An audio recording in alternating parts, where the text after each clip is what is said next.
پاؤں کو مٹی سے بچانے کا طریقہ جوتا پہننا ہے، نہ کہ شہر میں قالین بچھانا۔ ہر دوست کو ہر راز نہ بتاؤ، دوستوں کے بھی دوست ہوتے ہیں۔ جیب بھاری ہو تو دشمن بھی خطائیں معاف کر دیتے ہیں، اور ہاتھ خالی ہو تو سکے بہن بھائی بھی سلام نہیں کرتے۔ اس معاشرے میں سرکاری ملازم کام نہ کرنے کی تنخواہ اور کام کرنے کی رشوت لیتا ہے۔ دوست کے ساتھ صرف ایک ہی سلوک جائز ہے، اور وہ ہے وفاداری۔ اپنے حصے کے کام کیے بغیر دعاؤں پر بھروسہ کرنا حماقت ہے۔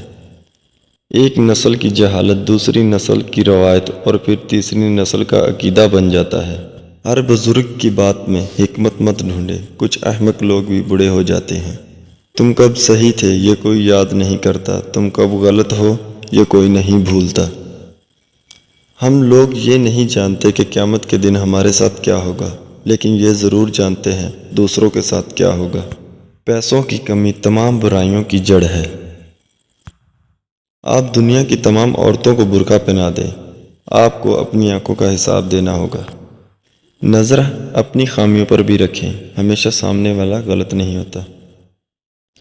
وہ شخص جسے صبح سویرے اٹھنے کی رشوت مل جاتی ہے، وہ دوپہر تک سو سکتا ہے۔ ایک انسان کتنا شریف ہے، یہ اس بات سے پتہ چلتا ہے کہ کون سی چیزیں اسے بری لگتی ہیں۔ جو چیز منہ میں میٹھی ہوتی ہے وہ ہمیشہ معدے کو تکلیف دیتی ہے۔ دنیا میں رہتے ہوئے دو چیزیں خاموشی سے کرو، ایک محنت اور دوسری عبادت۔